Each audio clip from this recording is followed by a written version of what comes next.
We want to take you now to Kyiv, now to learn more about what people there are facing. I want to bring in Mariia Shuvalova. She is a Fulbright scholar and a lecturer at the National University of Kyiv. Mariia, thank you for making some time for us. I know it's a very tense time where you are. It's almost 10 p.m.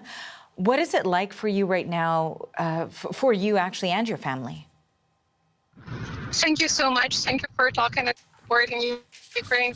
Actually, I were living near the airport, so right now I'm with my family trying to find safer place, because if you're living near the airport, it's a nice recommendation to get to the shelters that it's not near the military objects. And this morning, lessons on my university was suspended, and my students voluntarily went to Ukrainian army to territorial defense. Some of my relatives went to territorial defense, and all the day I can't eat. I just speaking with Western media, explaining that actually we're not having this war since yesterday, but this war started 8 years ago. So people are having high spirit. Our military is well trained, and we're doing as much as we can, but still we need severe sanctions and more weapon. And we definitely would like Russia to turn off from SWIFT. So I'm kindly asking everyone who can support and to make it possible. And right now we are dealing with severe stress.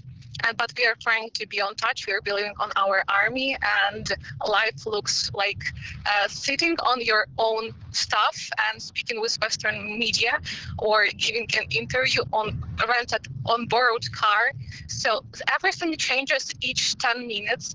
Everything develops so fast, and it's impossible to stay on touch. And we are doing whatever is possible to be safe and to help our army and to help our people, because actually it's not a fight for Ukraine, it's also a fight for Europe and the world, because it's not a time to be very passive. You can be pragmatic.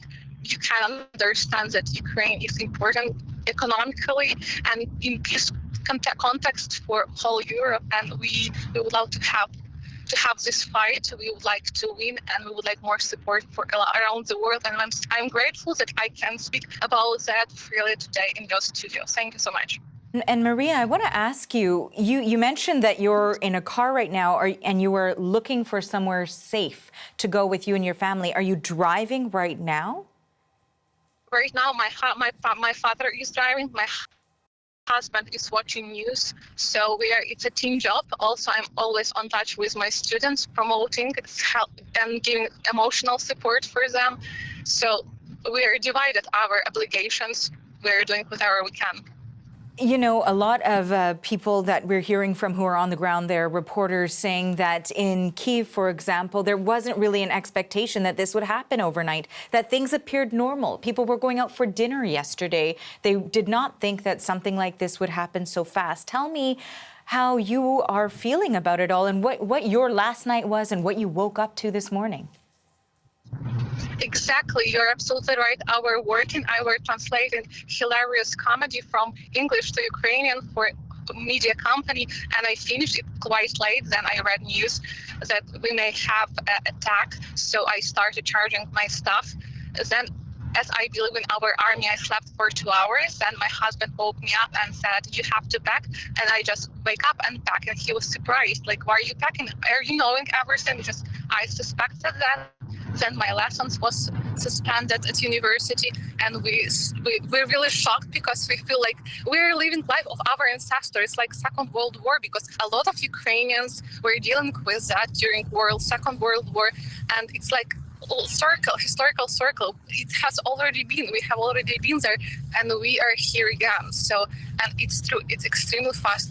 Everything like right now, I'm living 4 lives right now. So it's extremely intense, and you can be focused only on immediate stuff, on what will happen next hour, and you can plan tomorrow, you can plan your next week. So it seems like that.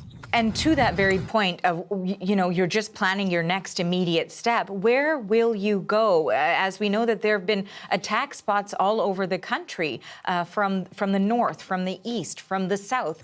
Are you heading west? Where will you go? Where is safe? Exactly. I just had a decision to leave my apartment near the airport 10 minutes ago. So I packed for 3 minutes, and I'm 7 minutes driving in my car, and I still have to decide and agree it with my family. So that's how it's happening, everything here. Also, I'm in touch with other people who are trying to find a safer way to be here. So everything is processed. You know, I want to bring back something that you mentioned when we first started our conversation, that some of your students, in fact, when the lecture was canceled, they joined the army. And you're staying in touch with them. How are they doing? They are doing pretty fine. You know, they are very wise, and a lot of my students have already seen what I'm seeing right now, because a lot of my students are from Donetsk and Lugansk, and they immediately understood what they have to do.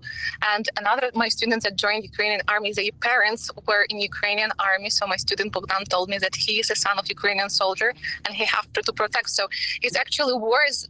A few generations are taking part in this one war.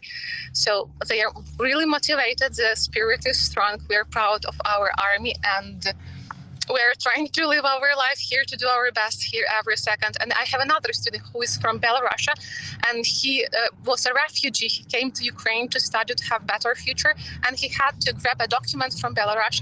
So now he's stuck here. He's afraid that he will be forced to fight against his own mates, against his teachers, and he supports Ukrainian army and help and trying to avoid that, because it's an example how victory of Ukraine, that will be victory not only for Ukraine, but for my students abroad, for my students from Belarus.